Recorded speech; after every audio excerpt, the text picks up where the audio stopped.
the world to be positive, whereas pessimism is where one perceives world to be negative. However, pessimism is not always wrong. It's a good news for you. Some suggest that pessimist people are more likely to spot crisis which people with optimistic temperatures often miss. So is optimism or pessimism really biological, or is it something that we have learned? Stats show that most of it is learned, only a little portion of it is inherited. As long as the health is concerned, optimistic people are found to be more healthier and they do smoke less. However, for some strange reasons, they drink more alcohol. So now I will be talking about optimism in Pakistan. That is the brighter side of Pakistan.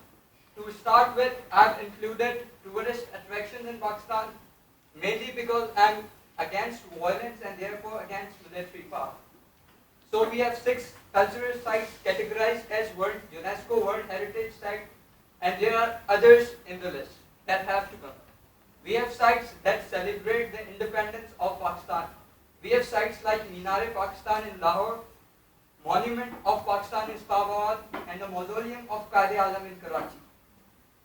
It's really a shame that we don't even go there, but one should be proud of it. Apart from it, we have beautiful valleys in the northern areas, and we have K2. I'm not talking about the Sigret Adib, it's the second highest mountain on earth.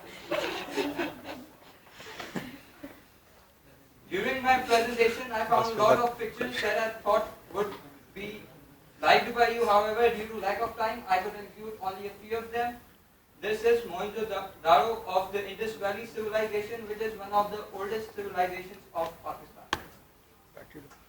This is the monument of Pakistan, and I felt it to be a patriotic picture, so that's why I included it.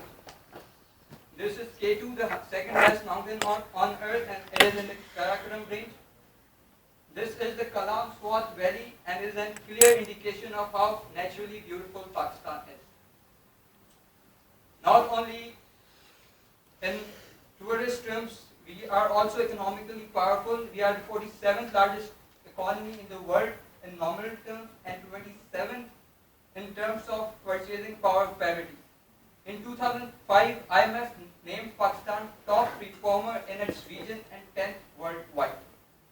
As long as the stock market is concerned, Pakistan's KSE 100 index was named #1 stock market in the beginning 4 years of the 21st century. It was only after the elections of 2008 that the stock market crashed. This mainly shows the diversification in Pakistan. The Balochistan province is more into mining and fruit farming, whereas the most of Sindh and southern Punjab is into crop agriculture, whereas northern Punjab is more into manufacturing, and the northern area is known for its forestry.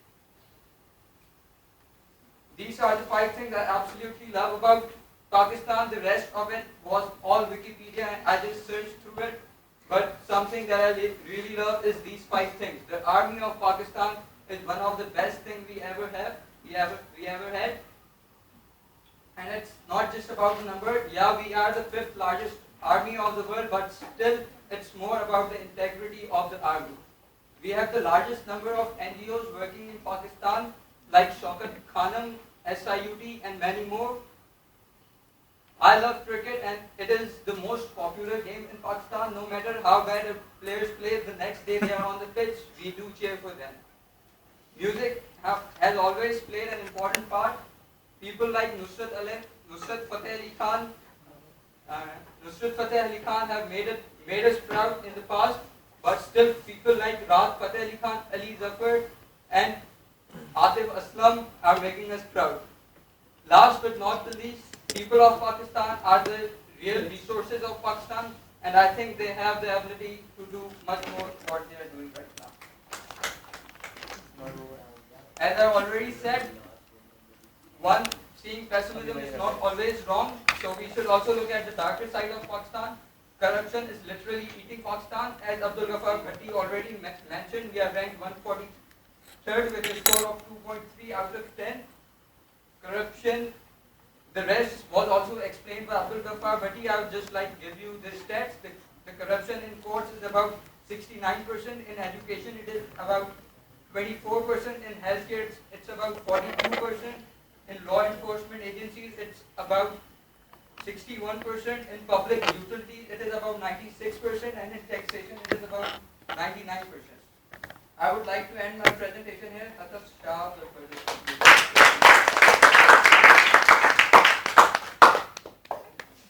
Assalamu alaikum and a very good evening. My name is Hataf Shah. Be worried. Be very worried. Have we ever wondered what our future will be? This was the cover of April 2006 Time magazine. Ladies and gentlemen, it highlights the importance of the series of events that took place earlier and signaled what was going to come next. Have you witnessed these pictures before? These images show the massive devastation we faced, Pakistan faced. 1,800 people died and 50 billion of economic loss was incurred. It is said that Pakistan's destruction was so much that Pakistan went back to its initial stage at its inception, when everything was made from scratch. But did we ever ponder why we had to face this? Did we ever look, will this happen again? Will this happen in the world again?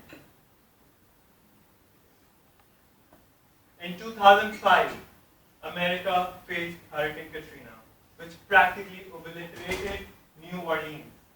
1,900 people died, and US suffered 80 billion of economic loss. Fourth slide. Famine was declared in the Horn of Africa recently by United Nations. The drought, said to be the worst in 60 years, has caused a severe food crisis in some parts of Somalia, Kenya, and Ethiopia that threatens the livelihood of 12 million people. Americans are recently experiencing a heat wave they have never experienced. For the Americans, 42 degrees Celsius is close to hell. So an interesting fact is a street of their city, Buffalo, actually melted. Yes, I mean literally. The Guardian reported 22 people were killed in this first world country. So what is common in all these pictures I just showed you? I mentioned all these because I wanted to make a point. All these so-called natural disasters are actually man-made. It's a result of our own creation, global warming. Global warming is the continuous rise in temperatures of atmosphere and oceans. One of the first things scientists learned is that several greenhouse gases are responsible for it, and humans emit them in a variety of ways. Most commonly from combustion of fossil fuels in cars to produce electricity. The gases responsible for global warming is carbon dioxide and sulfur dioxide. With the massive industrialization, the developed world and the developing world contribute immensely towards greenhouse gas emissions. After China and USA, European Union and India are the biggest contributors to carbon emissions. Their excuse in the name of development and progress are actually putting the world at risk. Besides increasing the extreme climatic conditions, we are experiencing a massive rise in sea level, not because of rain. It is estimated that the total sea levels rise by 2050 will be 12.6 inches, which can inundate Bangladesh, half of Bangladesh, and leave Maldives to exist no more on the map of the world.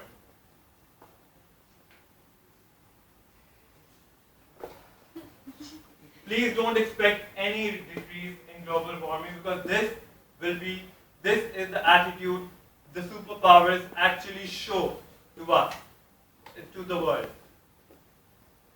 Delegates have slept throughout the Environment Summit of Copenhagen in 2009.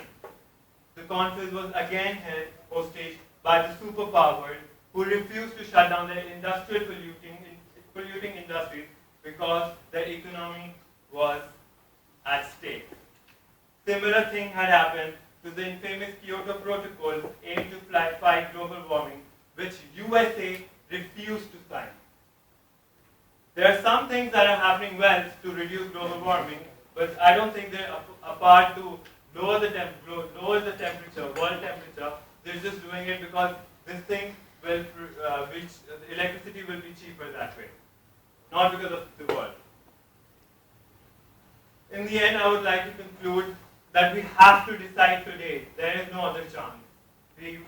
Or otherwise, we will face mass extinction. Thank you.